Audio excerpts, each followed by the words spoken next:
So people, in today's video, we're talking about bass fills. Yes, I'm going. Stay tuned.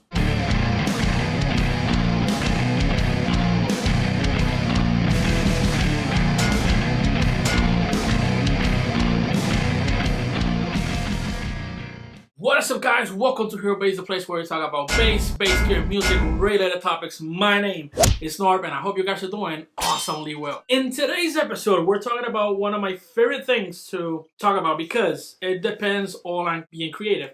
But at the same time, there's a very basic place to start, and that's what we're going to talk about today. Today, we're talking about bass fills. Bass fills are pretty much little embellishment or this motif that we add at the end of a line or of a phrase or something like that. Just for the purposes of learning what a bass fill is and how to apply it and how to do it, we're gonna have 8 different approaches to them. Now, in each of these different approaches, I'm gonna go for what I believe is the simplest idea to the more complex idea, if you will. The groove is a very simple groove. It's in G major, and I'm only playing the C major chord and the D7 chord. At the end of the video, I'm also gonna give you a few tips on how to improve your bass fill. So without further ado, here is today's lesson. When it comes to bass fills, the first fill I felt like I kind of learned by listening to other players do it.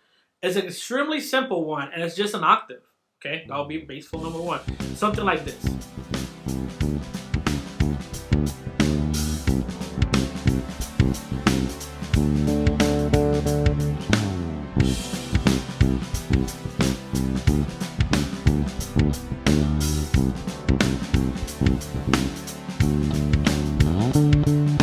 Next example, it's another one that I kind of deem easy when I started learning scales, and that's ascending scale runs. It sounds something like this.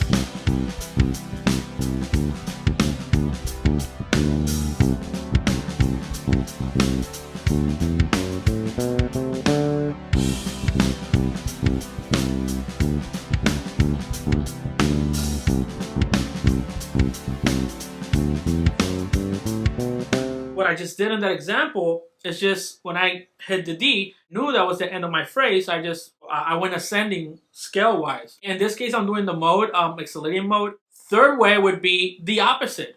It would be descending scale runs. So I can take the same Mixolydian mode, and again, if you don't know what the modes are, there's a video up there where I talk about them and I show you them, and I go in depth and explain what all these are. But I'm just using them as examples, okay, or patterns, if you will.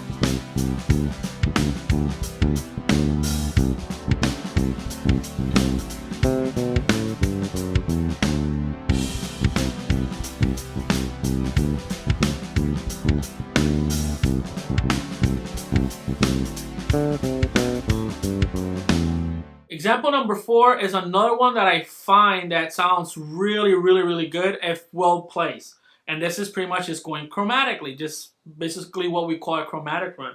So whatever note you're playing, you can just go chromatically from that note.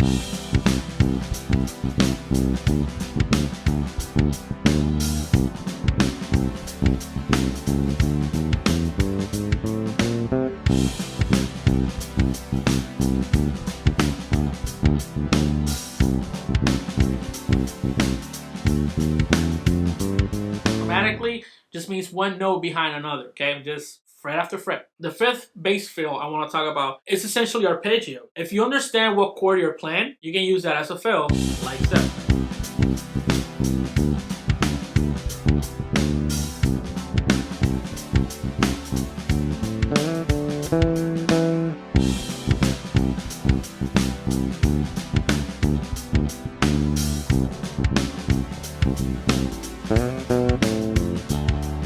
That's it. You can insert there any type of arpeggio you understand works with the chord, that's related to the chord, any type of arpeggio that works within the scale.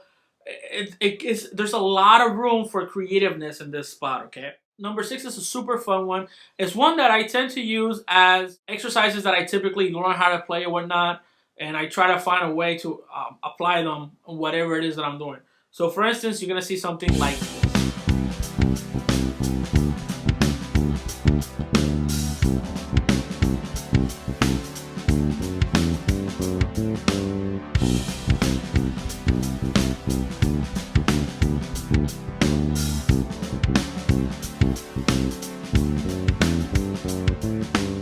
Little stuff like that. Just take, some people call them devices, training stuff that you use to develop your finger strength, to develop your theory, to develop finger coordination and all that sort of things. All those things are super useful if well placed in a song, or in this case in a fill. Now, next one is more chord oriented.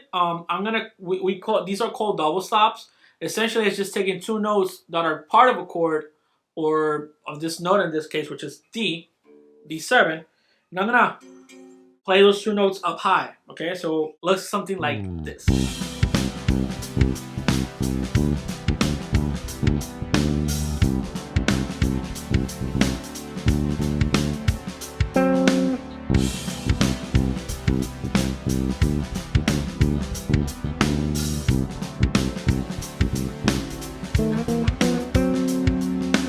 So essentially what you saw is me just taking it up an octave and playing these two notes.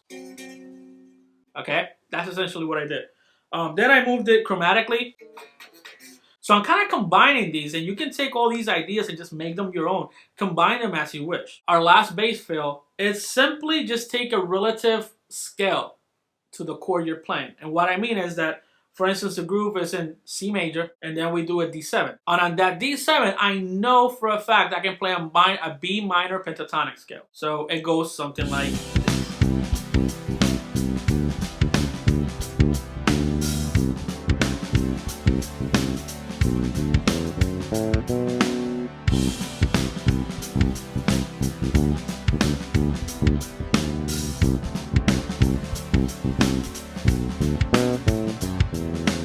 As you saw in the groove, instead of playing D, I went B, D, E, F sharp, A. The reason I'm using those is because that pentatonic scale relates to the B chord, which is a third of G. And again, a lot of theory and a lot of stuff, but at the end of the day, it's a relative minor of that chord, scale-wise, and stuff like that. So what I'm trying to do is just play a fill that doesn't just start on the root note. I'm playing it from a different perspective, a different starting point, from a different note, okay?